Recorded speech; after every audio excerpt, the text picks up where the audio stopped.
And political commentators are weighing in on the opposition's decision. Joining us live this evening are political commentators Kevin O'Brien-Chang via Skype, and on the telephone is Clyde Williams. Gentlemen, welcome. Good evening. Hi, everybody. All right, let's start with you, Mr. O'Brien-Chang. You have called this no vote by the opposition treason. Explain.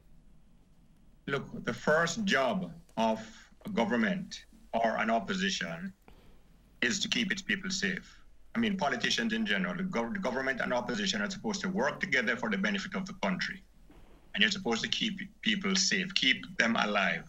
And if you have something that has saved 350 lives roughly this year, and you voted down for no good reason except political maneuvering, that is treason against the Jamaican people. You do not have their welfare at heart. You simply do not care about the Jamaican people. That lives are being wantonly squandered, and you are indifferent. Clyde Williams, he says, Kevin O'Brien-Chang says 350 plus lives saved this year as the opposition's move. This year, the opposition's move is treason. How do you respond to that? That is the furthest thing from the truth. There is a test constitutionally that must be passed, and we can't just decide to continue to have a state of emergency without determining whether or not the conditions for it exist. I want to add quickly, I agree with Kevin, we must consolidate and hold ground on the gains we have made. There are two pieces of law that can deal with it. The JCF Act under section 50A through 50H provides for all the things that now exist under the state of emergency except mass arbitrary detentions. You have cordons, you have curfews, searches, all of that. The Zozo Act also provides. So here's what we are saying. The government has the power under those two acts to do all the things it is now doing under the state of emergency. It is time to transition. Why hold on to a policy, one, that you need the opposition to agree, two, a policy that is skating on thin ice in terms of its constitutionality, and thirdly, a policy that is not meant to be something that is sustained and cannot be sustained. I want Kevin O'Brien-Chang to respond to those concerns, but first I want to ask you, you would have been aware of all of this, so why then did the opposition support the move to begin with? You would have to ask them that. I mean, but let us take the discussion further, because that's history.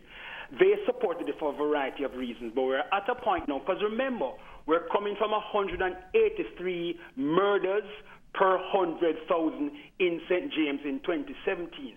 We're now at a 58. So one can understand the opposition at that particular time in January of 2018 faced 183 murders per 100,000, shootouts in broad daylight. One can understand the opposition giving the government the vote for one entire year. Now we have quelled that circumstance, and we now only have 58. It is time to move to the institutionalized capacity of the JCF and the Zozo Act to continue to deal with this. Why is that an unreasonable argument, Kevin O'Brien-Chang? Because, first of all the questions Clive asked, there's one simple answer: because it was saving lives, Jamaican lives, poor black Jamaican lives. 58 per 100,000. Clyde is satisfied with that rate. You know what the U.S. murder rate is? 6 per 100,000. No, but one second. Let's address the concern specifically that all of those measures they can still be enforced without the states of public emergency. Address that argument specifically. No, I'm zeroing in a point Clyde made. 58 per 100,000 murders per 100,000. That is still over 10 times the U.S. rate. In 1962, Jamaica's rate was 4 per 100,000. We're coming from 183, which is barbaric, to 58. 58 is not normal. No, now that you've addressed that point, Mr. O'Brien-Chang, we need to get it down. Mr. O'Brien-Chang, now that you've addressed that point, please address the other, which is that the measures can still be enforced without the states of public emergency. Please address that argument. The security forces don't agree. They say we need a state of emergency. I have come to Jamaica back from school in 1989. They had 400 murders per year. I've seen it go from 400 to 1,600. Only twice have I seen dramatic drops. 2010, state of emergency. This year, state of emergency. They can talk all they want. The only thing we Jamaicans have seen work to stop the bloodshed is the state of emergency. And that is why 89% of those polled by Don Anderson earlier this year wanted it kept in St. James and extended across Jamaica. Clyde Williams, I want you to respond to that concern from the perspective of... One second, Mr. Brian Chang. Clyde Williams, I want you to respond to that concern from the perspective of political strategy, because the fact is that many people are going to look on and say, indeed, this has been working. So doesn't this hurt the opposition? All right, so let me tell you what's been working, what has been very clear. We have never had the extent of saturation of security forces that we have ever in any locale in Jamaica. That's one. Two, we have never had the kinds of resources being pumped in with security saturation ever in the country. Those two things do not require a state of emergency to continue to happen. Politically, the PNP must stand its ground because we have two approaches that we can take. One approach tinkers with the Jamaican Constitution, in fact, disregards it to an extent.